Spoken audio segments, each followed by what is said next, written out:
Sifat-sifat teori ekonomi. Seperti sudah Anda maklumi, buku ini adalah mengenai suatu teori dalam ilmu ekonomi, yaitu teori mikroekonomi. Oleh karena itu adalah penting sebelum membahas berbagai teori di bab-bab yang kemudian untuk mengetahui sifat-sifat umum dari teori di dalam ilmu ekonomi. Setiap teori mempunyai 4 unsur penting berikut. 1. Definisi yang menjelaskan dengan sebaik-baiknya variabel-variabel yang sifat-sifat hubungannya akan diterangkan dalam teori tersebut. 2. Sejumlah asumsi-asumsi atau pemisalan-pemisalan mengenai keadaan yang harus wujud supaya teori ini berlaku dengan baik. 3. Satu atau beberapa hipotesis mengenai sifat-sifat hubungan di antara berbagai variabel yang dibicarakan. 4. Satu atau beberapa ramalan mengenai keadaan-keadaan yang akan berlaku. Variabel-variabel. Pada hakikatnya, teori menunjukkan tentang bagaimana berbagai hal berkaitan satu sama lain. Teori mengemukakan pandangan tentang bagaimana perubahan suatu faktor mempengaruhi faktor lainnya. Hal-hal yang berkaitan satu sama lain dinamakan variabel, yaitu suatu besaran yang nilainya dapat mengalami perubahan. Variabel adalah unsur yang penting dalam setiap teori. Sebagai contoh, perhatikan peranan variabel dalam teori harga. Teori tersebut pada hakikatnya bertujuan untuk menjelaskan bagaimana harga barang ditentukan. Dalam teori harga antara lain diterangkan sifat permintaan dari para pembeli dan ini dikenal sebagai hukum permintaan. Hukum ini mengatakan kalau harga suatu barang berubah, maka jumlah permintaan terhadap barang itu juga akan berubah. Dalam teori permintaan ini dengan jelas dapat dilihat bahwa ia mempunyai 2 variabel, yaitu harga dan jumlah barang yang diminta atau dibeli. Hukum permintaan itu menerangkan bagaimana sifat hubungan antara 2 variabel tersebut. Dalam membahas mengenai variabel, perlu dibedakan 2 variabel berikut, endogen dan eksogen. Variabel endogen adalah variabel yang sifatnya diterangkan dalam teori tersebut. Sedangkan variabel eksogen adalah variabel yang mempengaruhi variabel endogen tetapi ia ditentukan oleh faktor-faktor yang berada di luar teori tersebut. Untuk lebih memahami perbedaan kedua variabel tersebut, perhatikan pernyataan berikut. Harga beras di Jawa Barat tergantung kepada keadaan iklim di daerah penanaman padi di Jawa Barat. Harga beras adalah variabel endogen karena perubahannya dipengaruhi oleh variabel lain dalam pernyataan itu, yaitu iklim. Iklim yang buruk mengurangi produksi dan ini akan menaikkan harga. Variabel yang kedua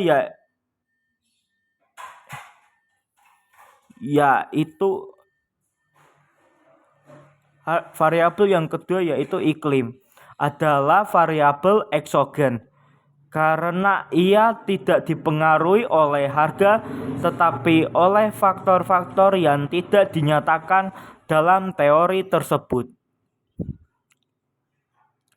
Asumsi. Membuat asumsi atau pemisalan merupakan salah satu syarat penting dalam membuat teori dalam ilmu sosial. Tanpa asumsi sangat sukar untuk menjelaskan sifat-sifat perhubungan di antara berbagai variabel oleh karena kegiatan ekonomi dan kehidupan perekonomian sangat kompleks sifatnya. Suatu peristiwa dipengaruhi oleh berbagai macam faktor dan menerangkan bagaimana berbagai faktor tersebut akan mempengaruhi peristiwa itu menjadi sangat rumit. Maka gambaran yang lebih sederhana mengenai bagaimana hubungan di antara suatu peristiwa dengan faktor-faktor yang mempengaruhinya harus dibuat. Biasanya yang diterangkan ialah bagaimana sifat hubungan antara peristiwa itu dengan faktor-faktor terpenting yang mempengaruhinya. Ini berarti teori harus membuat penyederhanaan ke atas kejadian yang sebenarnya dalam masyarakat. Penyederhanaan itu dilakukan dengan membuat pemisalan. Pemisalan itu dikenal sebagai ceteris paribus. Kata-kata tersebut diambil dari bahasa Latin dan artinya hal-hal lain tidak mengalami perubahan. Untuk mengetahui dengan lebih jelas peranan pemisalan dalam teori, ada baiknya kalau diperhatikan suatu teori dalam ilmu ekonomi dan pemisalan-pemisalan yang digunakan dalam analisis tersebut.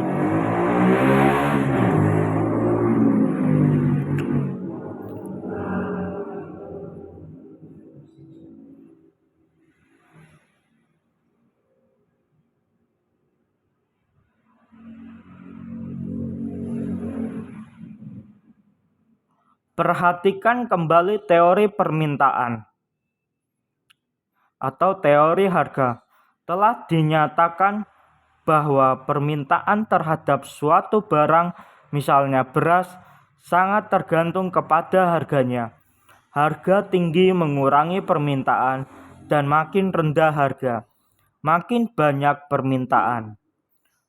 Pernyataan ini berarti harga memegang peranan penting dalam menentukan permintaan. Akan tetapi, di samping harga ada faktor-faktor lain yang mempengaruhi permintaan seperti pendapatan masyarakat, harga barang lain, dan cita rasa masyarakat. Sekalipun harga tetap, tetapi apabila pendapatan bertambah, maka permintaan akan mengalami perubahan. Begitu pula sebaliknya. Walaupun harga tidak berubah, permintaan dapat berubah kalau barang-barang lain harganya berubah.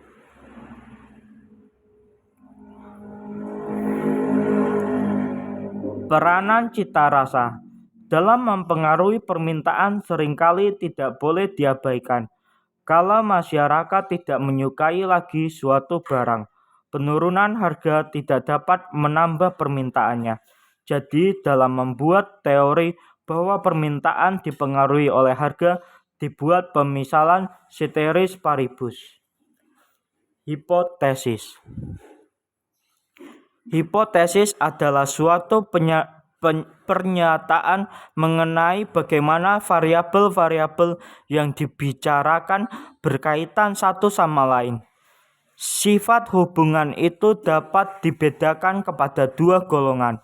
Yang pertama dinamakan hubungan langsung, yaitu keadaan di mana perubahan nilai-nilai variabel yang dibicarakan bergerak ke arah yang bersamaan. Kalau pendapatan masyarakat bertambah, maka konsumsi mereka akan bertambah. Merupakan suatu contoh daripada hubungan yang bersifat hubungan langsung berhubungan langsung.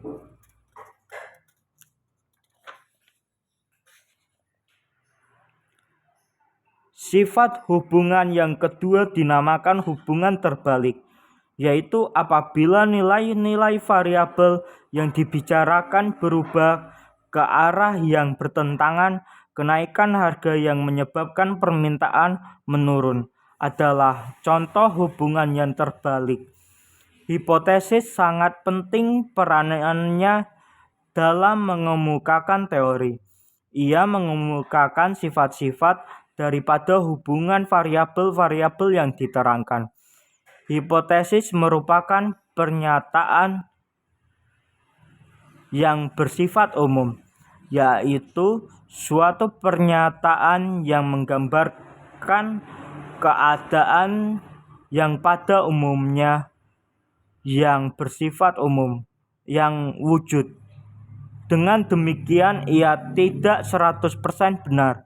Akan terdapat sifat hubungan di antara variabel yang berbeda dengan hipotesis yang dibuat. Walau bagaimanapun, hipotesis masih tetap dianggap benar apabila sebagian besar, misalnya 80% atau lebih dari peristiwa yang terjadi mempunyai sifat-sifat seperti yang dinyatakan dalam hipotesis. Sebagai contoh, hipotesis yang menyatakan bahwa kalau harga suatu barang mengalami kenaikan, maka permintaannya akan berkurang, adalah benar apabila sebagian kecil saja daripada peristiwa yang diamati menunjukkan keadaan yang berbeda dengan sifat hubungan antara harga dan permintaan yang dinyatakan dalam hipotesis, yaitu kalau harga naik, permintaan berkurang. Suatu hipotesis merupakan hubungan fungsional, yaitu ia menyatakan mengenai sifat-sifat hubungan di antara variabel-variabel. Ada kalanya hipotesis dalam analisis ekonomi dibuat dengan sangat spesifik. Sebagai akibatnya, hubungan fungsional yang diterangkan dalam hipotesis itu menjadi sangat spesifik pula. Dalam hipotesis yang seperti itu dapatlah dilihat besarnya pengaruh perubahan suatu variabel kepada perubahan variabel lainnya. Hipotesis mengenai pengaruh harga kepada permintaan suatu barang, sebagai contoh, dapat menerangkan persentase penurunan permintaan yang akan berlaku apabila harga naik sebanyak 10%. Membuat ramalan.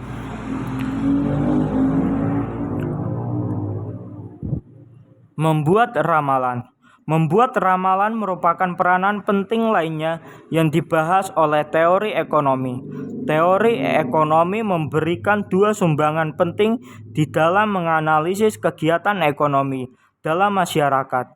Yang pertama adalah menerangkan mengapa peristiwa-peristiwa tertentu berlaku dan apa yang menjadi penyebabnya sehingga bentuk peristiwanya adalah seperti itu.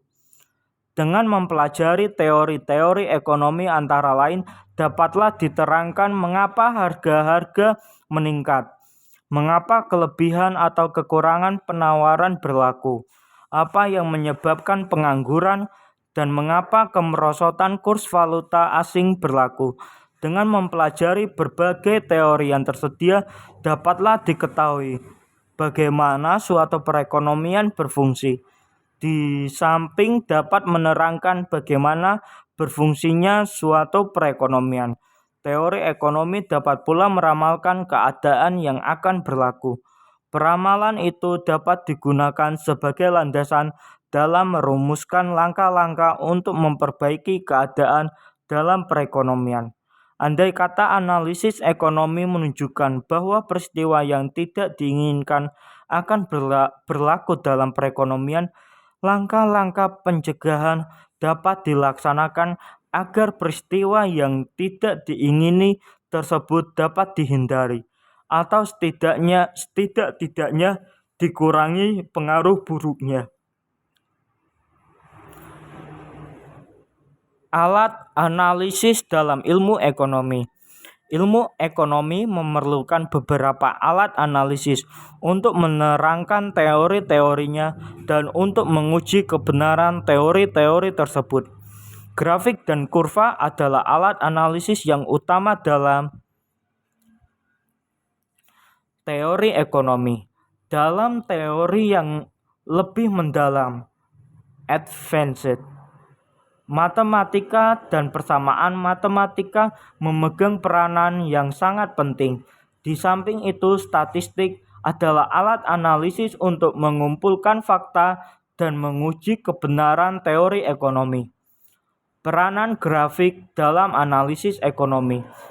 Teori dan penjelasan-penjelasan ilmiah memerlukan alat-alat agar dapat dengan lebih mudah dimengerti dalam bidang kedokteran. Misalnya, pengajaran mengenai tubuh manusia dibuat dengan menggunakan bantuan gambar dan model-model mengenai tubuh manusia dan bagian-bagiannya. Dalam ilmu ekonomi, usaha untuk memberikan penerangan yang lebih jelas mengenai teori-teori ekonomi dilakukan dengan bantuan grafik dan kurva. Teori mikroekonomi dan makroekonomi, terutama yang bersifat pengantar, banyak sekali menggunakan grafik dan kurva dalam analisisnya. Sifat-sifat grafik. Suatu grafik mempunyai dua sumbu datar dan sumbu tegak. Sumbu datar adalah sumbu yang letaknya horizontal, sedangkan sumbu tegak adalah sumbu yang tegak lurus dalam sumbu horizontal. Pertemuan di antara kedua sumbu tersebut dinamakan origin dan atau titik asal, dan nilainya adalah apa ini ya artinya? Saya sebut O aja ya. Tiap sumbu menjelaskan nilai suatu variabel. Pada titik O, nilai variabel adalah 0, dan makin jauh dari titik 0, nilai variabel menjadi bertambah tinggi. Dengan demikian, pada sumbu tegak, makin ke atas kedudukannya, nilai yang ditunjukkan adalah makin besar. Pada sumbu datar, makin ke kanan kedudukannya nilainya semakin tinggi, sehingga hubungan yang ciri-cirinya adalah seperti yang diterangkan di atas ditunjukkan pada gambar 1.1. Dalam gambar itu ditunjukkan titik P. Titik itu menggambarkan bahwa pada waktu nilai variabel yang diterangkan oleh sumbu tegak. Variabel 2 dalam Y, nilai variabel yang diterangkan oleh sumbu datar variabel 1 adalah X. Ini merupakan gambar 1.1 atau variabel 2 Y, P, X, dan variabel 1 vertikal, variabel 2 horizontal. Gambar 1.1.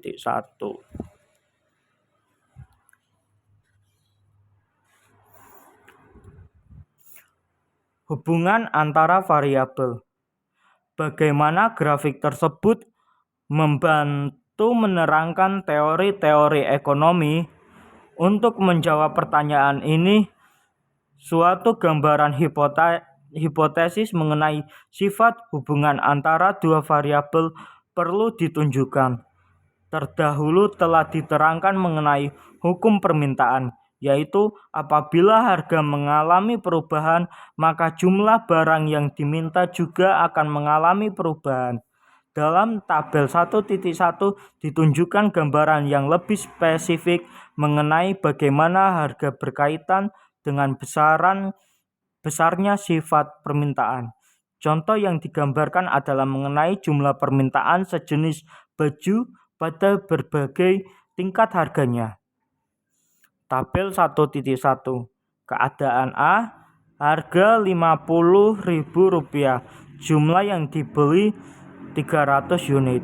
B. Rp40.000, jumlah yang dibeli 400 unit. C, D, dan E, dan seterusnya. Dalam gambar 1.2, hubungan antara harga dan permintaan baju. Harga dalam artian ratusan ribu atau Rp1.000. Lalu yang bagian vertikal kuantitas atau helai atau jumlah yang dibeli.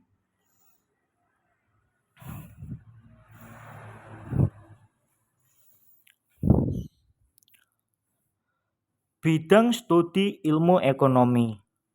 Keadaan yang ditunjukkan oleh A menggambarkan bahwa apabila harga baju Rp50.000, jumlah yang akan dibeli adalah 300 helai.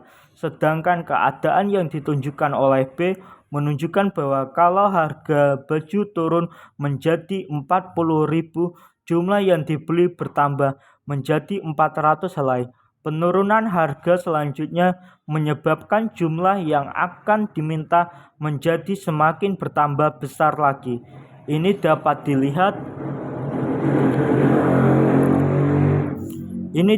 dilihat dari keadaan yang ditunjukkan oleh C, D, dan E dalam tabel 1.1. Gambar 1.3, kurva permintaan dan kurva penawaran. Harga dalam artian Rp1.000 dan kualitas helai. Itu merupakan kurva permintaan. Dan kurva penawaran. S, A, B, S, kuantitas, X, X. Mohon maaf ya, saya tidak pandai menjelaskannya.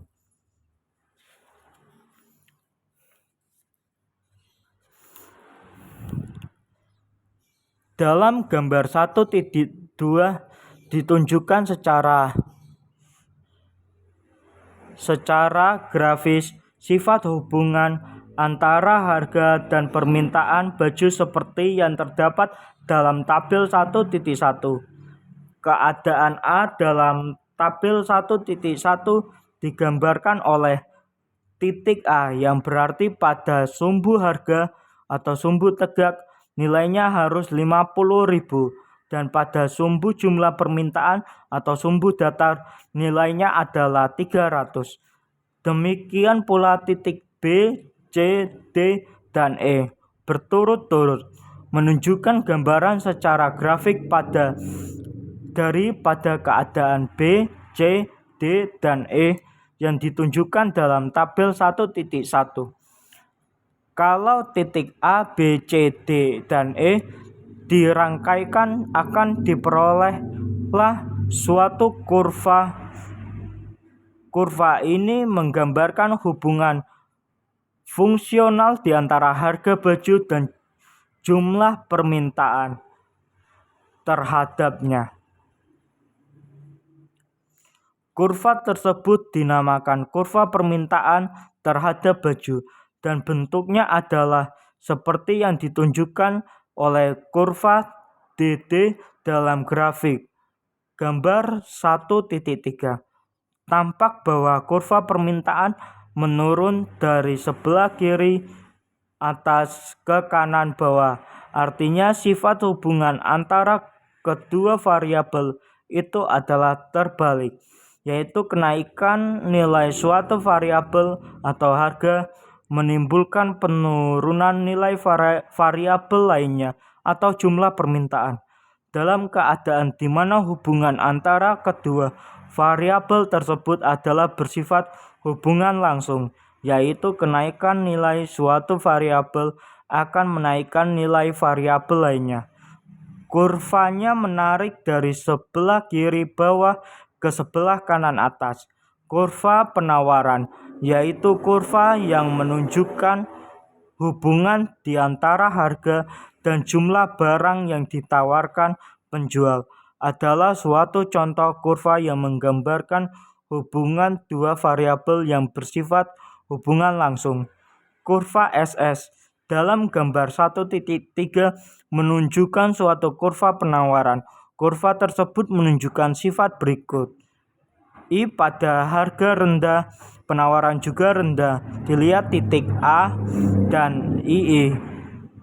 Pada harga tinggi jumlah yang ditawarkan lebih banyak. Lihat titik B. Ini merupakan dari Mikroekonomi Teori Pengantar edisi ketiga Sadono Sugierno. Dah dulu ya.